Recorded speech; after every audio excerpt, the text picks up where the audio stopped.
welcome to the second in a series of videos with Gene Columbus. In this video, Gene takes us back to when only the Magic Kingdom existed in Orlando. It also takes us to the time when Jimmy Carter visited, the storms came in, and also the groundbreaking ceremony in EPCOT, right up to the day that Lillian Disney attended the opening of that event. I hope you enjoy it, and we've got more videos to come. Hello, this is Gene from Orlando, Florida, and I'm in the town where Walt Disney World is. Orlando and Walt Disney World, everybody thinks it's just one single place.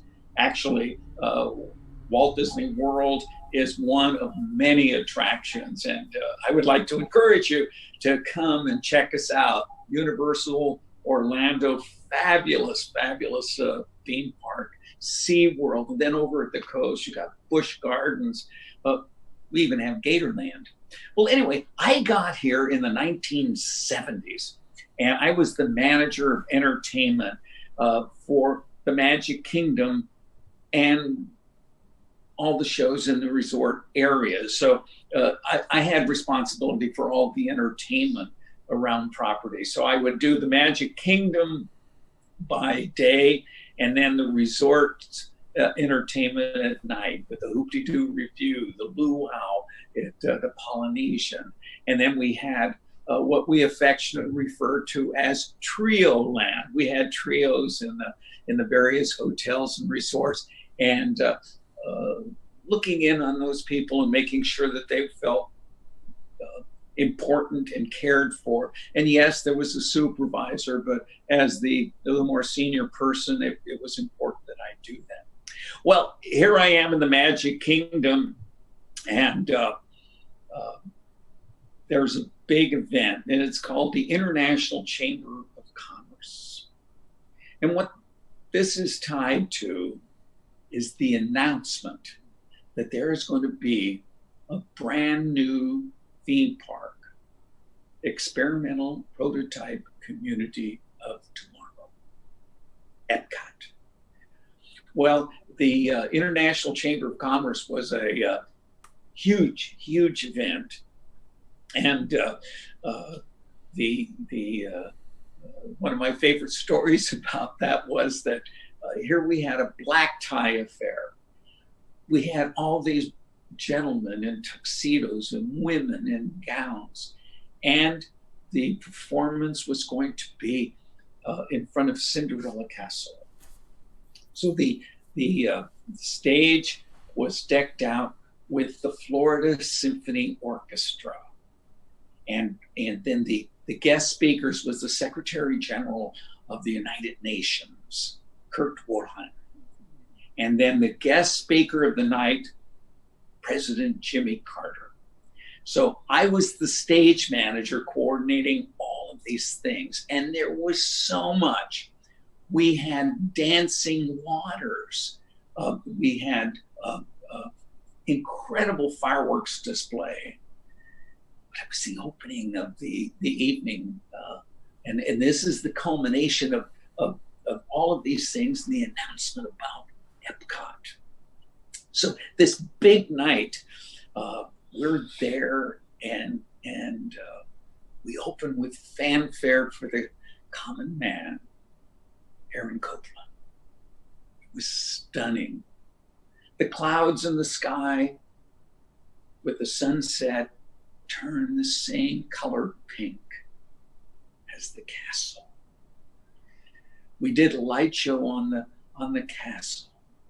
And then we had other musical selections, and then it was the speakers, Kurt Waldheim, brilliant. Well, I'm on headset, and I certainly have all of the technical people, but I also have one ear is connected to what we call control. That was where security, but in that, they had a weather radar. And as it was going around, I get a call in the middle of doing this saying, there is a large storm cell headed this direction. Estimated time of arrival was. Well, I did my calculations of all the things that had to be done.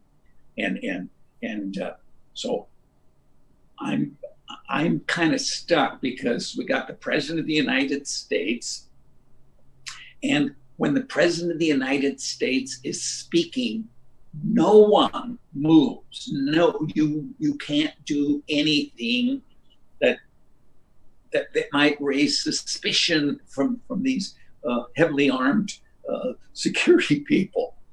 Well, I'm getting the updates on how this storm front is accelerating in its coming towards the Magic Kingdom. Well, we pleaded with the Secret Service, and they allowed us to take garbage bags. We had a technician going through the orchestra, giving all the musicians, because they were not going to be able to leave. They were given so that they could put the musical instrument in a black garbage bag. Well, guest relations, marvelous, wonderful people. They went and raided the shops on Main Street of all the umbrellas, and they moved them. And they're crawling on their hands and knees, and they have this assembly line where they're passing the umbrellas one to another, and then they were giving them to the guests, and they were telling them to push them, hand them on down. Well, this is an appreciative audience. President Jimmy Carter gets up there in his 15 minutes that he was scheduled. He was really enjoying himself. I had a 10-minute finale, and I was then working against the clock. And as a stage manager, there's an important word. The word is go. Once you do the go, there's no turning back. And so I had this in the back of my mind. Well, they keep telling me the cell is moving and it's paused somewhat. Well, President Carter finished, applause, standing ovation, time for the finale. Ooh, little drops of rain, not too bad, and the decision. Do we go with the finale?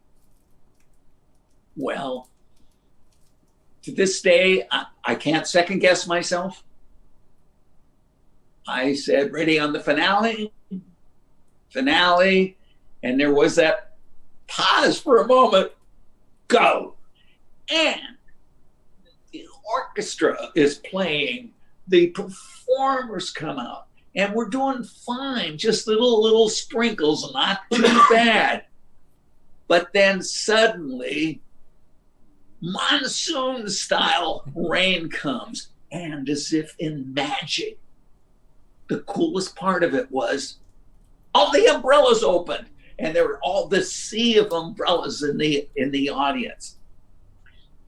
The musicians are stopped playing, and they're putting their stuff in. The performers that are out on the rampways leading up to the castle, they don't have any direction. They don't know what to do, and they have these beautiful flag type things that are getting drenched, and so they're trying to get out, and it's like a log jam. In the meantime, I had already started with the dancing waters and fireworks. Just when I had the fireworks going, a breeze comes and it blows the smoke and more moisture towards the audience. They got up, they ran down Main Street and went into the shops. There were umbrellas not far from me, but I was stuck on my headset, and it was not quite long enough for me to reach an umbrella. I was soaked to the skin. I was wearing a suit. Well, it was an amazing evening. The Disney cast members, as always. above and beyond. They took umbrellas too, and rather than than hors d'oeuvres at the location they were in, they did past hors d'oeuvres in the shops. People were just amazed. But the thing that I heard the next day that was most remarkable to those people, and that they probably today still talk about it, was the umbrellas. So, but let's go back to that announcement. So there I was, and they made the announcement of EPCOT, and then there was the groundbreaking. The groundbreaking was to be out in the middle of nowhere, and we did some site visits, and this was Florida, wild country with little insects and stuff. So when you went out there, we learned to take rubber bands and put them around the bottoms of our pant legs, so that because you get like fleas and stuff that would crawl up your socks into and you come out with all these little bites on you. But we had the big groundbreaking, and I will say that I had to watch it because Miss Becky, my wife, was pregnant with our first child, and it was her due date. Now, he didn't, Robert was not born for 10 more days, but they didn't want me to be out in the middle of the wilderness and somehow disrupt everything by having to run. So I was barred from being out there on the location, but I was on top of the Contemporary Resort with a radio calling, because there was some other balloon releases and other things that were taking place at the same time. So I had not a on-site, but mine was calling other kind of cues. Now, the organization, Walt Disney World, was amazing. Now, the budget for opening EPCOT was established, and all resources had to be focused on getting EPCOT opened. And I was assigned to the opening, because the operating team was trying to open up their shows, all the pavilions, getting all the infrastructure so that they could have an operational thing. So the Magic Kingdom team, we took on responsibilities for the opening ceremonies. And it was like a 3 or 4 day event. I would do these walkthroughs, and I'm going to tell you, when that place, it was under destruction. It was a mess. It was like any construction site. We look at it now, and oh my goodness, it's absolutely gorgeous. But before the sod and all that, it was not so cool. And to get from place to place, they had like these 1 by 12 or 2 by 12 boards that you would walk, because it was muck. Muck in Florida is like a clay-like substance that makes up the earth, and if you step in it, it will suck the shoe right off your foot. In fact, I would do walkthroughs for this opening, and I sometimes would have to talk to a group that is balancing on these boards. So I would turn around to talk to them, and on occasion I had stepped off the board and lost a shoe. What's interesting is an archaeologist may dig up 2 shoes, because I didn't just do it once, I did it twice. And the other interesting part about that is one is brown and one is black, but they're both left shoes. So they're going to say this guy had 2 left feet. So, but I would do that. But then it was the the dedication. What an amazing event that was. There were more people in it than could see it. Early in the morning, we had that dedication, but it was the night before that really wreaked havoc with us. We were opening the World Showcase. And again, rain. Here we had all these international performers, and we had this great experience planned for folks. But as they entered EPCOT for that evening, very elegant, they were issued an umbrella and a glass of champagne. I was on the roof of of what was then called Communicore, because the winds were blowing and we had to take all the speakers that were piled up there down. We worked overnight to get ready for the morning and put everything back so we could do the big dedication ceremony. That was special. That was really special. Card Walker was the president and CEO of the Walt Disney Company, and he was at one stage, but there was a second stage, a small stage next to the fountain. That was a special stage. One person used to. Lillian Disney. This is Walt Disney. Leading up to that, there was a lot of controversy about why can't you speak in the same. It seems silly to be going to it. It was because in this event, there's the ceremony of the waters. The ceremonies of the waters was waters from all the major rivers in the world were brought to be part of this absolutely amazing event. They brought the waters in fossils. We would, our decorating department would make sure that they were really, really pretty, because some of them were like mason jar looking things. So yeah, we would use that, but then we put some rhinestones or whatever.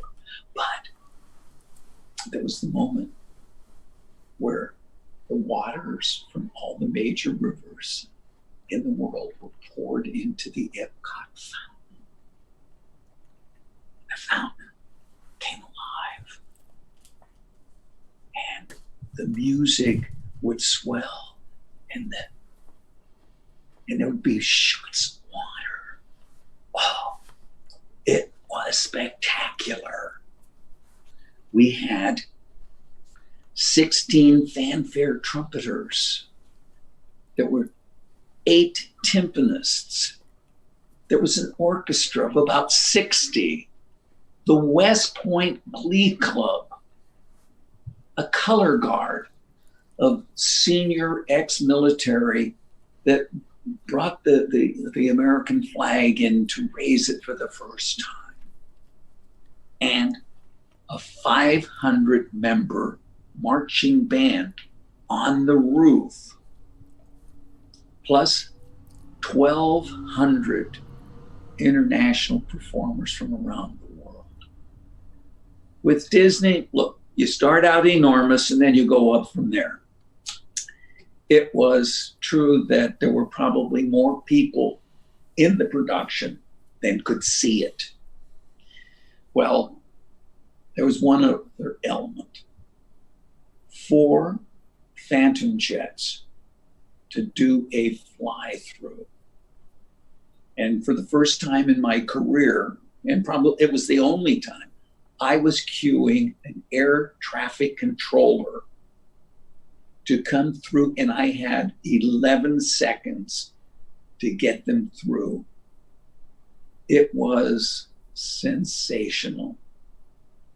Well, the event was an hour long, and there was all kinds of side stories with it. But the one I'm asked about most was the ceremony of the waters. Pretty spectacular and very moving. However, EPCOT was not done, and the fountain was not ready.